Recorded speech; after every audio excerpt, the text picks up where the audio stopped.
Okay, I'm just assuming that we're live now. I didn't hear the cue to say go, so I'm staring at everybody like, "What's going on?" I said we're live. Oh, well, yay, Bluetooth headphones. I didn't hear the go live, so hey, we're live. Ready or not, here I am. This is John with WoW Support. We're coming to you with our 12th broadcast. I think we've titled this one, Should Be Cheaper by the Dozen. Um, Not sure if this is, but hey, we got 11 episodes in the rearview mirror. How cool is that, Jackson? That's pretty cool. That's like 4 months. No, 3 months. I can do math. It's okay, you're in school. I've been doing calculus nonstop, so I've forgotten just the regular arithmetic, adding, subtracting. We don't do that anymore. It's just integrals and random sums and series. Addition is beneath you. It is beneath me. It's beneath my pay grade or above. I actually don't know yet. No, addition would be above, subtraction would be below. Oh, wouldn't addition Oh, be on top of what you're already doing? right. Come on. Yes. That's the Uh, numerator, I thought. the numer. Okay, cool. Oh my goodness, we could run that one to death, but I don't want to geek out too much. Their audience decides that they don't want to. They don't want to be part of this. Oh So man. let's just go with introductions. So I'm John, founder of WoW Support. We've got a fantastic show lined up for us today. We've got a number of things about the latest on the Snowflake data breach that happened. We've got AT&T's hack, some of the responses that some senators are now asking about. We're going to talk about Patch Tuesday real fast, catch you up on that, and what else we've got? Jackson, why don't you introduce yourself and tell us some of the other stories we got? Sure. Hey everybody, my name is Jackson. I'm also from Wild Sport and from planet Earth for anyone who's wondering. However, other topics. There was that Microsoft in China has basically banned Android devices for their employees. So if we have some time, we might get into that. Yeah, that's an interesting subject altogether. Like Microsoft is buying Apple products exclusively, so Then there's you some get into irony the whole there. debate of who's better, right? Apple or Android, and then you have big tech companies making it. It's a statement. People Hmm. will run with it, so it's interesting. And why not? Well, and with us today, as always, is Artie. He is our flight engineer, our glue that holds us together, the man with the plan and the ability to turn us live without letting me know that we're going live. Jawohl. So, if you would introduce yourself. No. I'm Artie. I am currently flight control. I am pressing the buttons and being comic relief this week, apparently. All kinds of mayhem can happen when you push the wrong buttons or push the right buttons out of order. I'm not sure, but Enough relationship advice. Let's move on to the tech. oh golly, fair enough, Artie. You've got a way with words today. I'm loving this. So I think the first thing we could talk about is Snowflake. Jackson, have you followed that one at all? No, I haven't actually. Who is Snowflake? I know they are some sort of a data cloud company, right? Yeah, that's well one of one of the things we could talk about on it. Not for very Um, long. Is that what I'm hearing? yeah, so Snowflake was when they got compromised, and forgive me for looking over this way. I'm just reading my notes. Um, so if you're a car dealership and you need to track and manage your customers, the repair work being done on cars, place orders for new inventory, track your inventory, send invoices to people, Post-its. you would want one-stop shop software for that, right? Post-its. What's that? Just post-its. Just post-its, actually. Sticky notes? Yeah. Death by post-it? No, yeah, you'd want to centralize. I mean, assuming you've got multiple locations as well, you've got to have it on a cloud somewhere. Well, it started out as, like you say, post-it notes or printed paper. People would write things down, and that would travel around with the car, the customer, and work would get done. Names get filed in the back room in a file cabinet. But as we hit the new digital age, we had servers. And then here comes Snowflake. What an interesting name for a company. I won't put too much commentary on it, but I don't think Snowflake is the word I would use to describe anything that I want to talk about being a robust, solid solution. But yeah, so I'm reading this, and one of the fantastic things in the evolution of technology is it moves towards the cloud. It's that ease of access, the convenience of getting to the data. Being able to get in and do the job fast is worth money. You get a better return on investment. So you could spend $10,000 on a server in your office, or you could spend $15,000. I don't know what the price is. You could spend thousands of dollars for a cloud-based solution, and then it's managed for you. All you're doing is just paying one bill. You log into a website, you get access to your data. You're happy, customers happy, theoretically. I think that's up to your service agents. Um, It's less but management too, it sounds like, right? You don't have to manage your own servers, you don't have to manage your own, security, hopefully, yep, to a yeah, certain point. yeah, it's that software as a service kind of thing. So this data breach, somebody got in and harvested all the data from all the dealerships across the entire country. So 15,000 dealerships were shut down. Now, they weren't shut down right when they got in. They got in and harvested all the good stuff like, customer bank cards and email addresses and Ooh, models of cars and VIN numbers and all those other fun little juicy tidbits that your dealership system should track. So yikes. they got all that. So what would you do as a ransomware actor? Harvest the data, throw ransomware on it, and extort millions of dollars. Well, that's actually what happened. Well, so the impressive piece on this one. Let's see. Um, I'm reading from Channel Insider. So in a breach notice when there's too much blood in my caffeine stream here, ladies and gentlemen. In a breach notice posted Wednesday by the Maine Attorney General's office, Advanced Auto Parts revealed that over 2.3 million individuals were impacted by an April attack on its Snowflake deployment. The stolen customer data includes names, social security numbers, driver's license numbers, among other things. Oh, that's nothing Um, important, right? yeah. So one of the Yikes. most audacious things on this is instead of taking uh, ownership for not having a good security model, they took an interesting attack and said it's actually the user's fault. It's not ours. Who is they? So Snowflake, let's see, Snowflake announced that administrators can now require MFA for users and monitor compliance. Before this, they weren't forcing multi-factor authentication. We talked about multi-factor on this podcast before, but they're saying people with administrator access weren't using MFA. So it's your fault you weren't using a secure authentication method. Nice. So, but I mean, they got hacked. Was it just this one company? What was the name of the company again? The auto. Um. Advanced Auto Parts. So was it just Advanced Auto Parts with their Nope. instance of Snowflake, or it was Snowflake across the board? Yeah, it was Snowflake across the board. And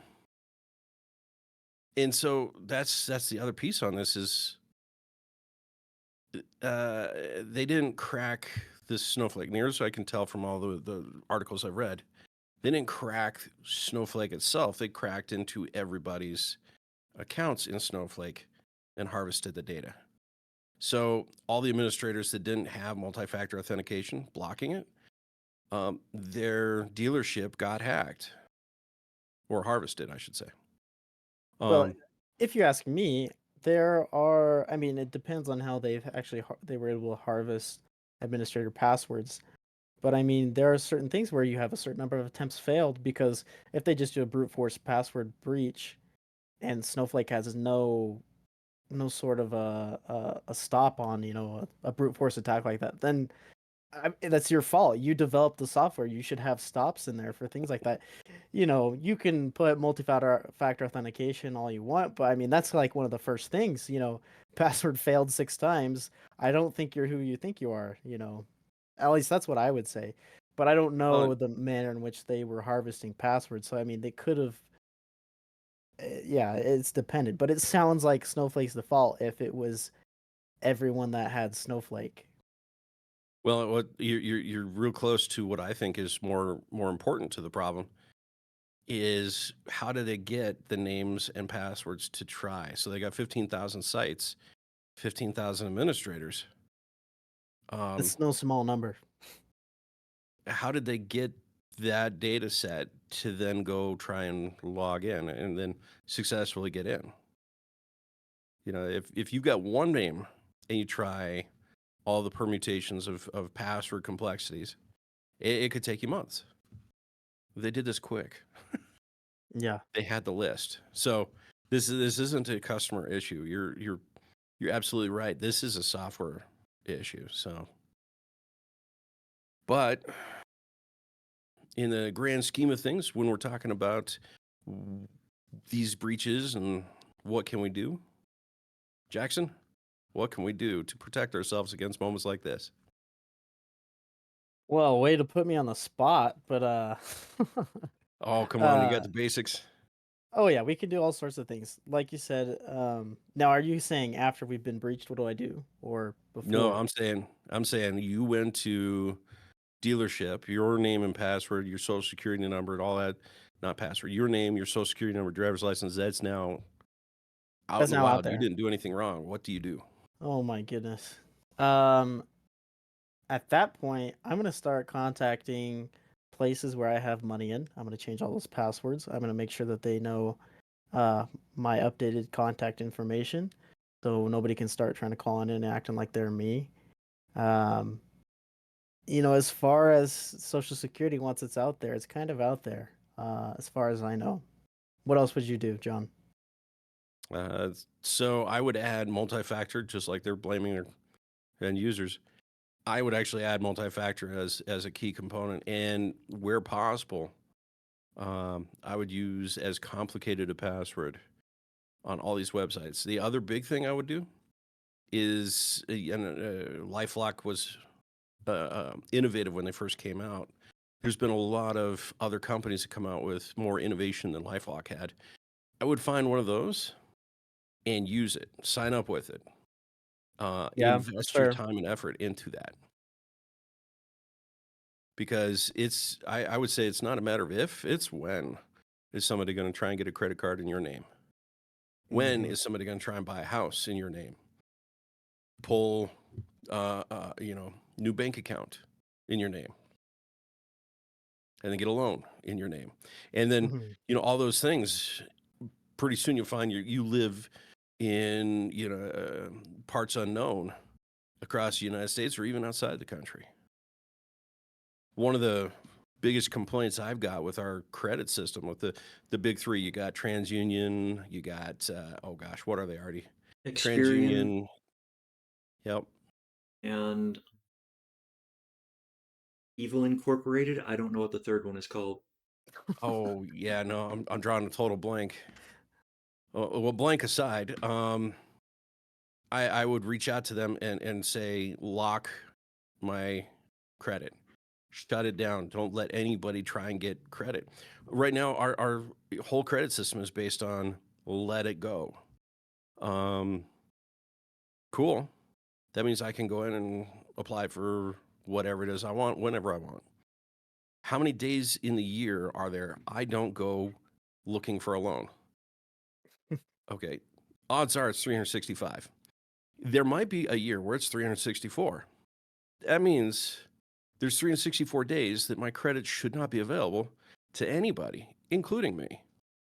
So freeze it, lock it. I'm not sure what the correct term is, but set it up so that you can't apply for credit without the thing saying, no, you can't. That's the number one way you can keep credit cards from getting opened or bank accounts opened in your name. So that's a big thing I would do, Jackson, is not wait for one of these breaches to happen. I'd do it today. Protect yourself, protect everybody, spread the word, lock it down. I wish our whole system was designed around check it first rather than just give the numbers out. Right. But hey, while I'm on this soapbox, let's talk about Stalkerware. This one's fun. So we're talking about like data breaches. We're talking about hacking into cloud services. We're talking about oh gosh, Jackson. If you had, let's say, 3 children and they're texting their friends and they're going out and you know maybe not coming home till 2 or 3 in the morning and they come back, Delinquents. yeah, we'll say that. Well, they're having delinquent behavior. You would want to monitor that. Well, there's some tools out there for some parents that go a little beyond just where's my child. It's capturing all the data in their phone. They call it Stalkerware because it's not just parents with kids. Sometimes a spouse that's jealous or concerned that somebody's cheating will put it on their partner's phone and trace and track everything. And I mean, that's just what a sign of no trust is that. Just, I don't trust you enough. I mean, I give my It's wife my weird. phone unlocked any day of the week, but not everybody's got that kind of relationship. So Yeah. Unfortunately. Stalkerware was invented for those kind of people that are very interested in surreptitiously monitoring somebody else's communication. Things are like PC Tattletale. Let's see, what was the other one? I'm looking at TechCrunch now.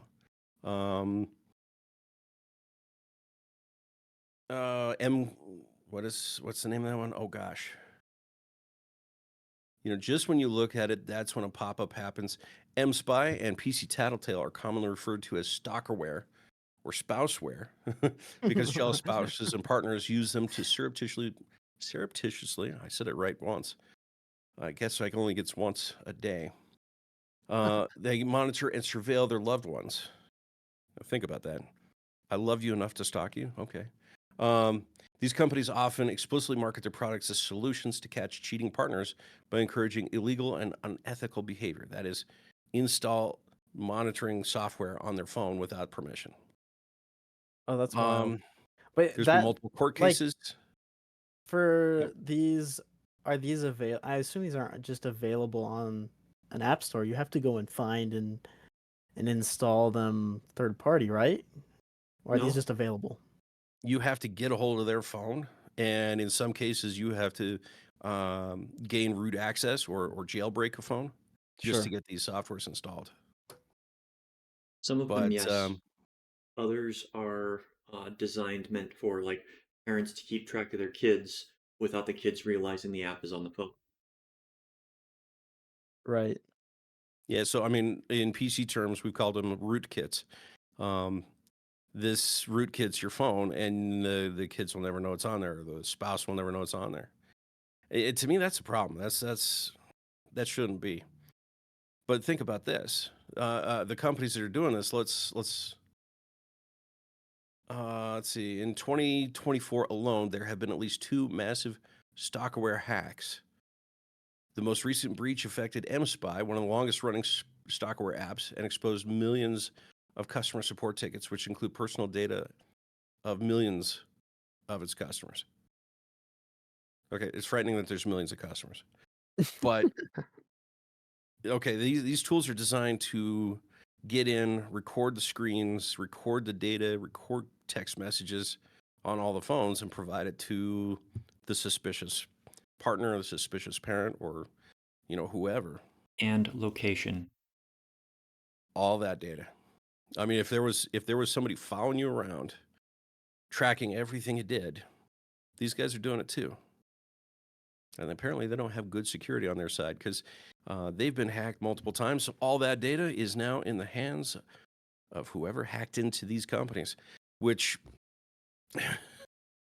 that's no small feat. I don't know.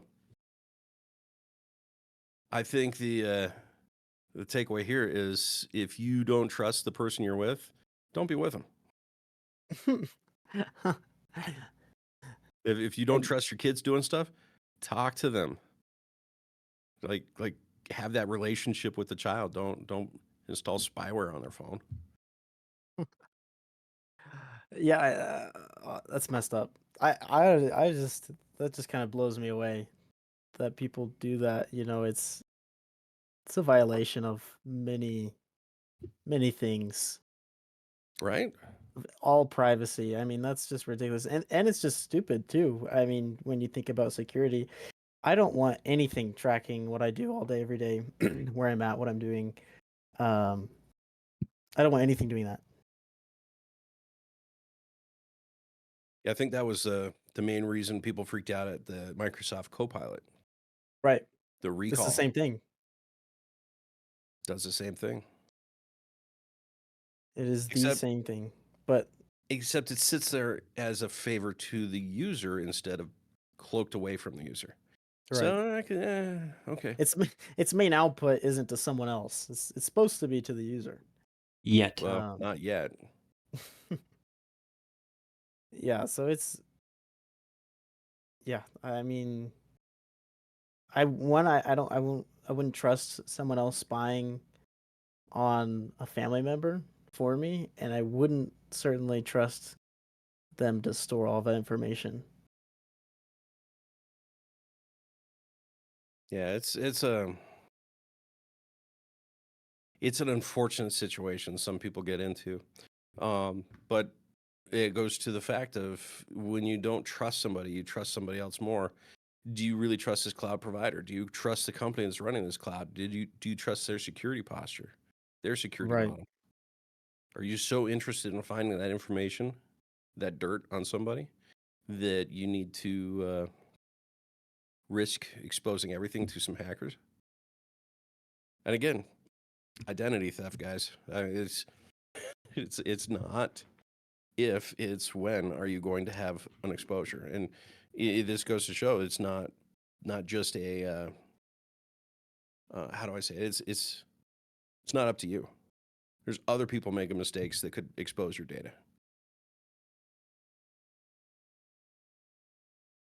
I Yep, don't know. I I feel don't like I'm know if you monopolizing can this one, Jackson. Go for it. I don't I don't know if I have much to add. It just boggles my mind that people actually, because I guess I understand. I can't say I understand, but I see this happening, right? I can see it going down that route where someone has complete distrust and is unwilling to talk to their partner or their child to, actually figure it out like humans are meant to, and resort Right. to something like spyware, right? I mean, it's just ridiculous that anything should be given that permission to do that to somebody.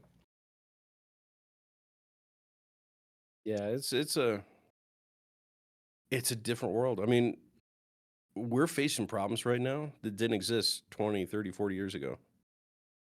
The laws that are protecting us against these things were written before these things existed.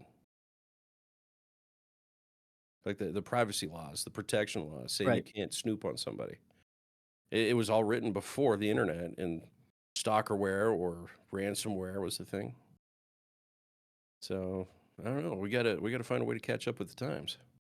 Now, the additional to that would be this is sort of the what would you say? the civilian grade, but there are things out there like Pegasus that are so much worse. The first joke that popped into my mind was weapons grade software, but I hate to say it, but that's actually a classification. There's weapons grade spyware. Yep. Pegasus is one. The NSO group is under serious scrutiny right now. There's other competing products. We'll never see them. They cost more money than I think I'll ever see in my lifetime. But hey, if you're a black hat hacker with no conscience, no soul, you write some good tools, you can make a lot of money. Yeah, but you can. This is not an endorsement. The job Yeah, market's no, not open. don't walk to the dark side. All Don't code yourself there right. either. Yep. What else we got, Artie? What else do we have? Well, about this time every month, bunch of tech companies come out with patches that they will release on the same day. It's colloquially known as Patch Tuesday, and it's normally cumulative updates for small things that aren't critical, but occasionally you'll get some like 0 days that are patched over during it that are found in the past couple months that haven't been exploited, or some that actually have, and they just found out how to patch it recently. So, um, Well, and I'm reading from Bleeping Computer on this one, guys. Microsoft July 2024 Patch Tuesday fixes 142 flaws and 4 0 days. That's a lot. So yeah, I mean 142 flaws in 30 days. This includes 2 actively exploited and 2 publicly disclosed 0 days. It also included 5 critical vulnerabilities getting fixed, all with remote code execution. And then let's see. Here's a breakdown. There's 26 elevation of privileges vulnerabilities, 24 security feature bypass vulnerabilities, 59 remote code execution vulnerabilities. Whoa. It's frightening. Yikes. 9 information disclosure vulnerabilities, 17 denial of service vulnerabilities, and 7 spoofing vulnerabilities. so Sweet marmalade. Wow. That's That's a bag of fun. all right. So take me for a layman for this. I've been, reading about this stuff for a long time, and I understand what it is, but people watching may not. What is remote code execution, and what is executing arbitrary code? okay, Jackson. You pick the one you want to answer, and I'll get the other. All right, remote code execution. Because that one seems easier for me to not mess up. Remote code execution, that is someone who can, well, not necessarily someone, but a program that can execute code on your machine without actually having to physically be there and input anything on the machine. There's no user input required. So that's really scary.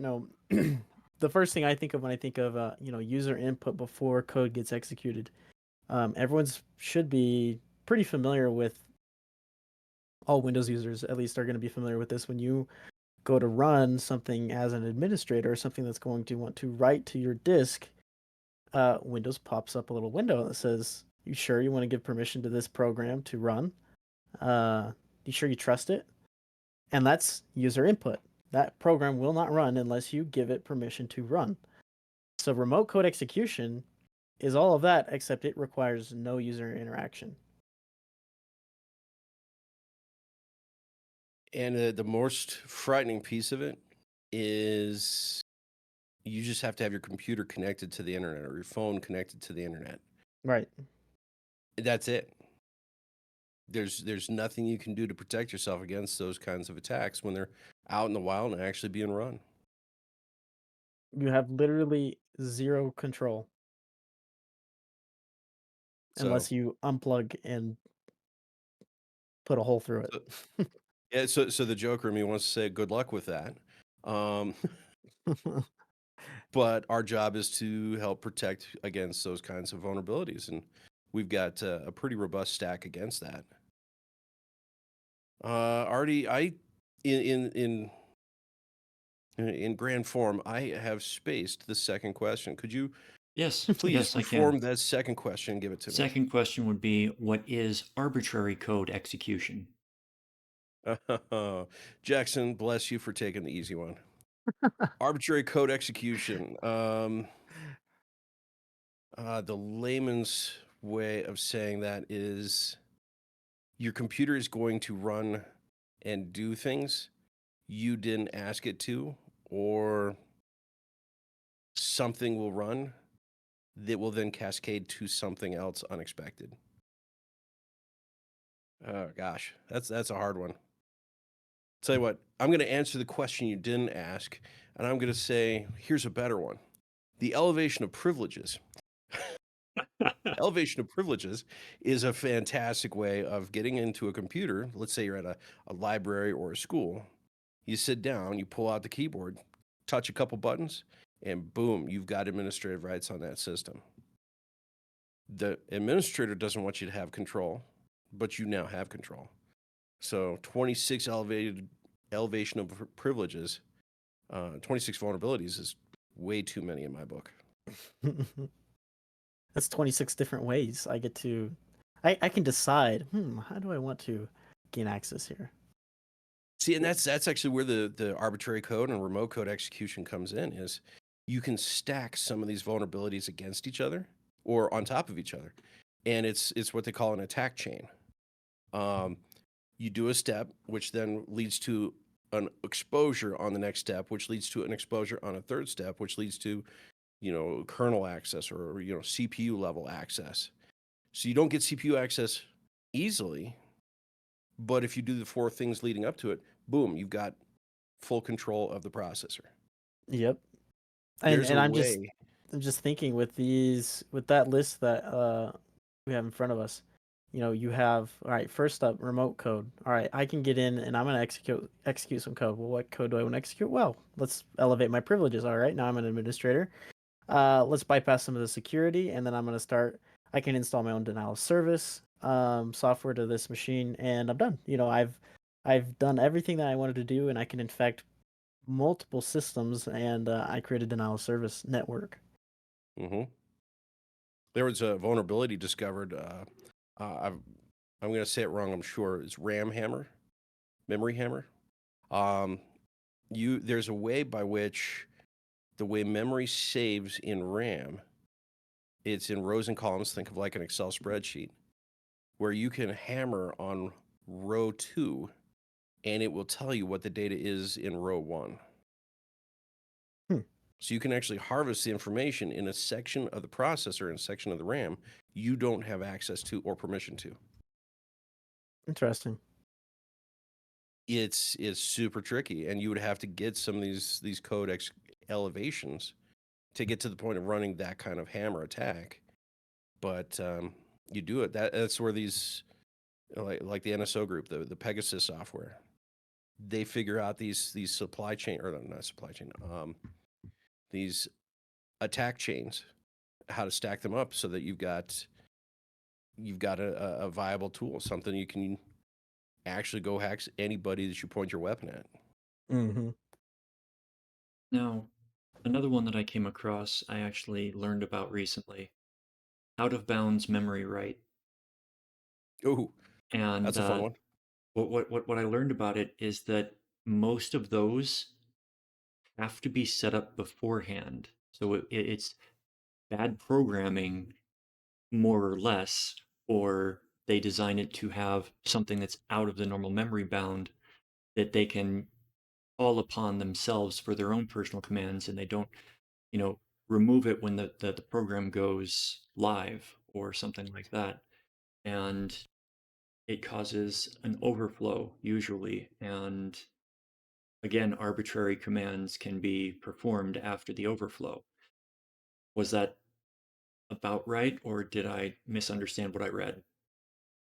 That's mostly right. Let's put some real action to that. So, Jackson, if I was going to send an attack your direction, I can't just install one of these tools that sees memory outside of where I'm supposed to see. Your computer has protected areas. So, like you enter your name, your password, that's saved Mm-hmm. in.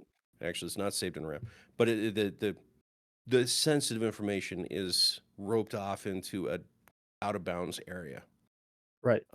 What Artie's talking about is a tool that lets you read that out of bounds memory, um, but it's really bending the rules, and you can't just sit down and say, run an executable like um, double click the file and it reads the part you can't get to. You have to then double click the file, which then opens a breach that allows a secondary breach, that allows a third kind of breach, and then you can actually do the out of bounds memory calls. Right. You have to stack it up. You can't just direct. If you ever did get a direct, there's there's a lot of people that would be interested, and you get a lot of money in those bug bounties if you can access that memory direct without a chain of compromises. Yeah. And as we were talking about code and the way that they manage memory, that was reminding me of a discussion that we had in one of my computer science classes recently. I think it was this week. We were talking about how coding has made a lot of shifts throughout history. Um, and we used to do a lot of functional programming when it all started, back in the 80s, 90s, early 2000s. And then it started shifting towards object-based programming, and now everyone's shifting back to functional programming. And in this shift, among that with other things, because memory has become so cheap and we have so much of it now, programmers have become much less concerned with the memory efficiency of their program. Um, you could say they're still concerned with speed, although even though the processors have gotten so fast now, something that would be considered very slow back in the day is now marginally faster. So as time goes on, we seem to be forgetting or leaving behind efficiency. And oftentimes, when you do that, you also leave a lot of doors open. Um, and so that may be something that contributes to it in the future where we see, programs are being programmed to function rather than to be efficient and uh, well defined or well, I don't know the word I'm looking for. But I'm curious if that will ever contribute to that. Well, and Intel ran into a massive glitch, um, a hardware feature called speculative execution. Um, let's see, in layman's terms, you've got the processor and you send it the program. It says, think about this program. Let's say you're in Photoshop, and this is not how it works, guys. But let's say you're in Photoshop and you want to paint a color. Well, the processor is going to think about painting red, green, blue, and it's going to have those calculations done for you, thinking that might be where you're going, Mm, anticipating your next move, I remember hearing about and this. it just throws away the result that you don't choose. So the speculative execution was a way of really speeding things up. When we're talking about programs and hacks getting past stuff, that speculative execution can include credentials. It can include crypto keys. It can include some seriously compromising information. And so if you can access that wasted space, you've got total access to every bit of confidential information on the computer. I remember hearing about that. It was a little while ago when this was Mhm. brought up, right? But Yeah, yeah, and it's inbuilt. Uh, um, it's inherent to the Intel chipset. It's what gave it its phenomenal speed boost. And Intel lost a lot of that speed boost by this, shall we say, discovery of the hardware. So now they're trying to play catch up on performance hmm against AMD. So There hey, Yeah, was because there that's was a new something that one. was built into the hardware, right? It's not just a, oh, here's a new driver that patches it. It was built in. yeah, Yeah, basically they had to fix a problem within the firmware for all these chips that were out there.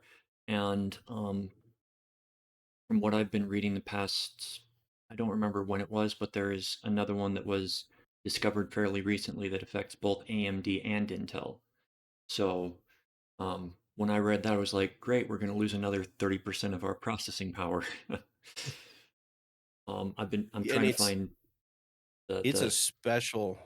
I mean, not special. It's a superpower these chips had, being able to guess at what you're going to do next and have it ready for you. Think of like Google autocomplete when you're typing in on the search results or the search bar. You like, what is the cheapest price for, and boom, it fills in what it thinks you're going to say. It's wrong, but one of those 5 or 6 that pop up is right. So you pick that, you run with that.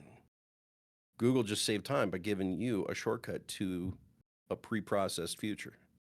Right. And you can even imagine going further than that, not only searching, but say it already thinks it knows what website you're going to click on.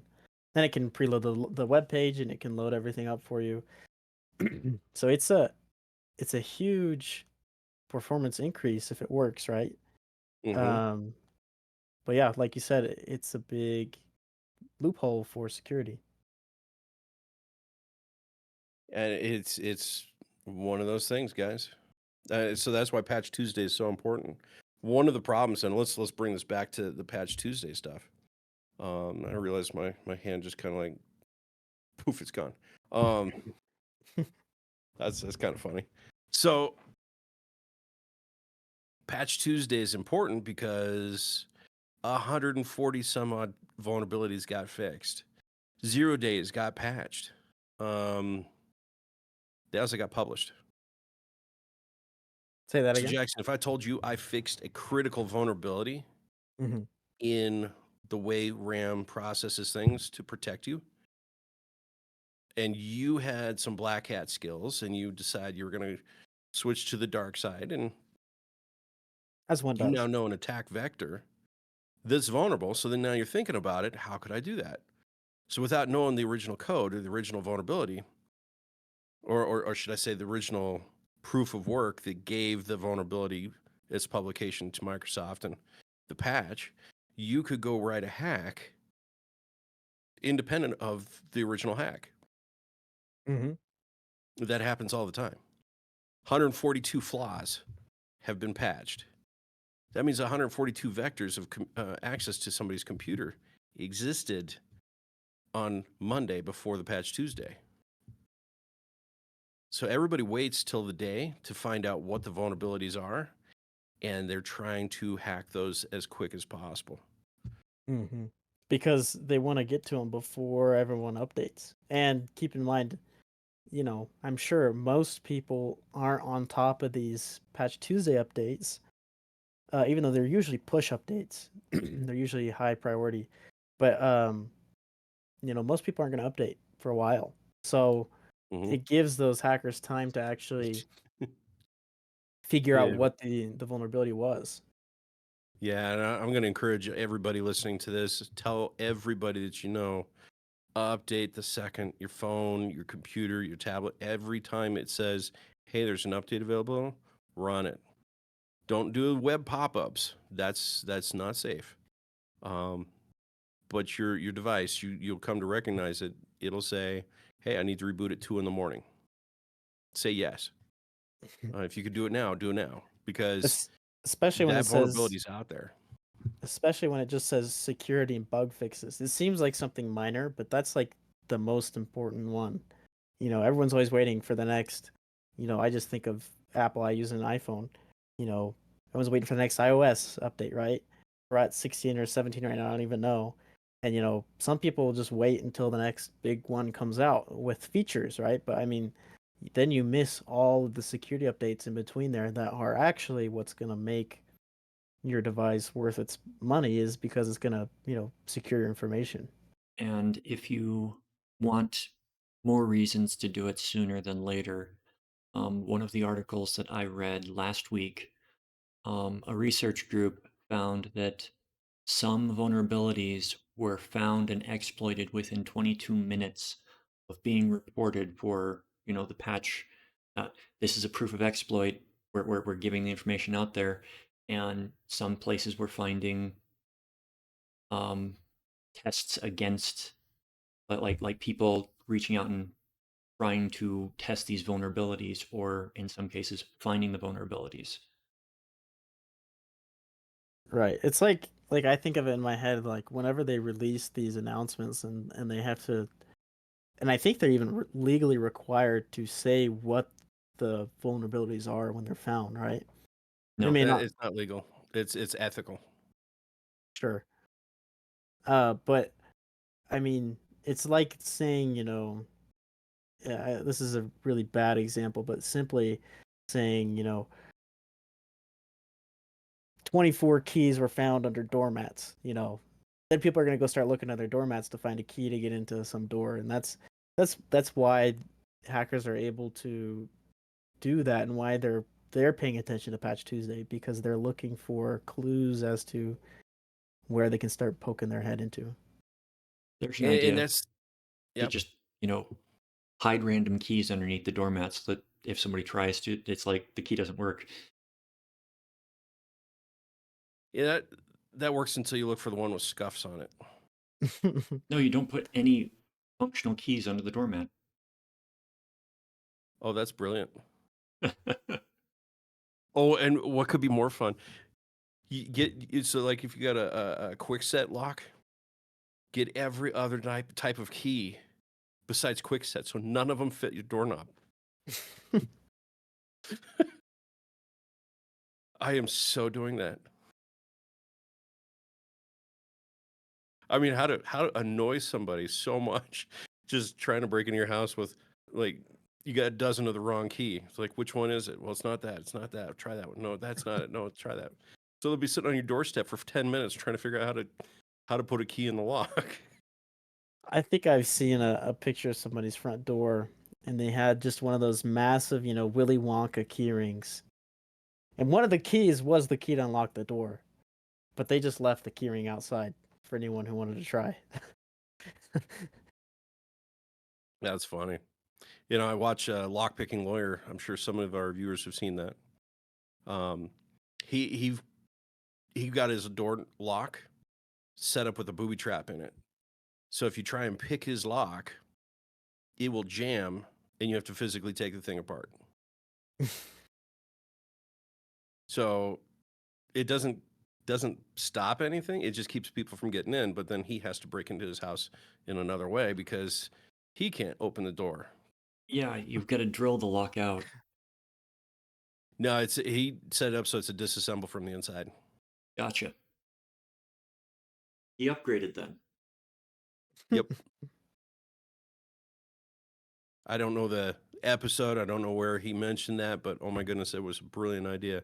It's not keep them out. It's stop everybody on the tracks, including yourself. Which and that's probably a good corollary.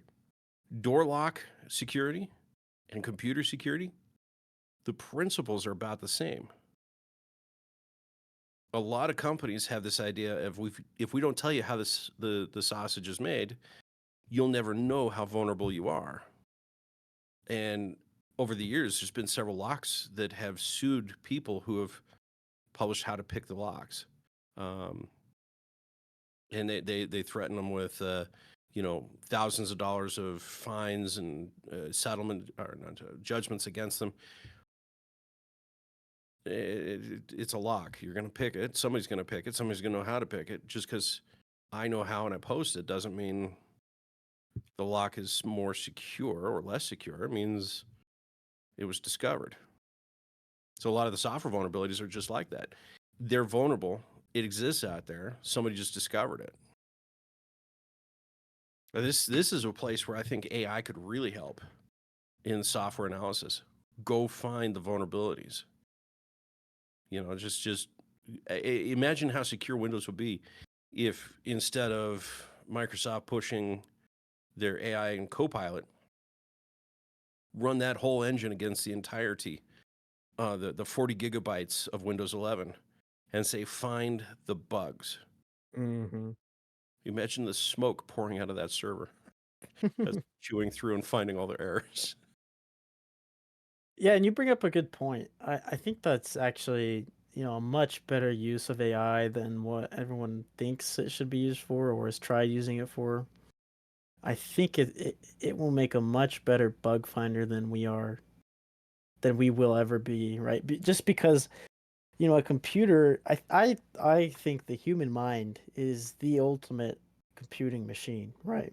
I think we're limited with the speed at which we can intake information and output information. Um, when we really think about the speed of our brains and the way we think, I don't computing may never catch up. If you ask me, I'm no biologist, but um that's the way I imagine it. But we are very limited in the way that we actually input or output information. So it's good that we can actually allow a program like Copilot to just go and intake all of the information it possibly can at once and then output, what it sees that's glaringly wrong. No, Yeah, I think AI will be used that way. I worry that it's not going to get used correctly. I mean, think of this: how many pictures have you seen where the fingers are the telltale that the image is generated by AI? Like it can't even draw hands, and we had a lawn chair that had. There was one video. Jackson, you were with us when we put that together. We had a beach scene where the lawn chair was running and playing in the ocean. Mm. Oh, I wish we had a way to show that image on this podcast. It was glorious. And I remember Yeah. the man on the toaster. That one was great. I hope you saved that one. Oh, I saved them all. We might have to do a collage on that, just like, and since we used OpenAI for that, it's all open license. So I don't think there'd be any problem with us showing that. So, you can't copyright an s- AI image. well, You can't. Copyright Office has already come down on that. oh, good. That was months ago. Um, you can't I do it had not heard for about AI that. That's generated brilliant. text either. Which makes sense because it's derivative of everything. Yep. So yeah, let's do an AI session at some point. We should do a Let's say stream to where our we just viewers, we just play with chat and try and get it to do things and read our minds. yeah, no, we're not going to do it live, not on a stream. Maybe we could. I don't know. Let's see. You Anybody that's watching this, make a comment. Do you want to see us go live making content in AI? Love to see your I'm answers here. I'm gonna come out and just say I would be very leery of that because sometimes you get things that violate terms of service without intending to. Yeah, we'll figure out a safety net that we can do. And if that safety net is an uncensored streaming service, okay, so be it. No, we're not going to do that. Yeah, there's some interesting ones. I did one on a dog holding a red balloon, and somehow it turned it into a hellhound that was the most nightmare fuel picture I've seen AI ever create. When you say Hellhound, you're talking about like Call of Oh Duty zombies or whatever. no, worse than that. Worse than that. This I mean, it's like red, dark forest and like horrifyingly lit underneath, growling red. I mean, just, I don't want to describe it too much. I don't want to scare our family viewers here, but oh my goodness, I be want to careful see what this you. image. Yeah, let's. We'll tell you what, guys. If our viewers want to see it, we'll do an AI session and just go nuts. But it could be a lot of fun. We're coming up on the end of the hour here, and we missed a couple of our our things. We'll have to talk about it next time. Podcast 13. I don't know if that's a lucky number or not, but stay tuned for that. It's going to be good. Outside the US, it counts as a lucky number. Yeah. Well, we are global reach with our podcast, hopefully reaching out to everybody in the world and helping them either brighten their day or uplift their cybersecurity awareness. But I think since we're out of time, we're going to wrap this up and say, we'll put a plug real quick for our cybersecurity seminar coming up in Cheyenne. If you're in the area, definitely check it out. We're going to talk about it more every week leading up to it. On August 20, there is a seminar in person. We're not doing a stream. It's not online. You got to be here. Sign up at it. Check our webpage. Check our social media. You'll see links there. And be there if you can. Be there or be square. Be there or be square. Is square good? Be oblong and have your knees removed. Wow. All right. On that note, Well, we'll have to put that in GPT and see what it cranks out as a picture. You can thank Steve Martin for that one. We are okay. Even if our viewers don't approve it, we might have to do an AI image session just for fun. But John, anyway. real quick for Yep. those who watch the podcast, how is that going to be different? Because we talk a lot about cybersecurity here, but what's going to be new in the seminar? What kind of things can they expect? We'll tell you what, we'll give a little bit more of a preview next time, but this is what's going on in the world. What can you do to protect yourself? And it's tips and tricks for the common person that isn't savvy or maybe is a little savvy, but there'll be a little tidbit at the end for those that are very savvy. So you can choose your own adventure and join us, but there will be something for everyone. Love it. Awesome. Well, if you haven't commented yet, please do below. Let us know your thoughts, your opinions, your desires for an AI session. And if you don't want one, please comment that. Let us know that might not be a good thing. But until next week, keep your stick on the ice. We'll see you then.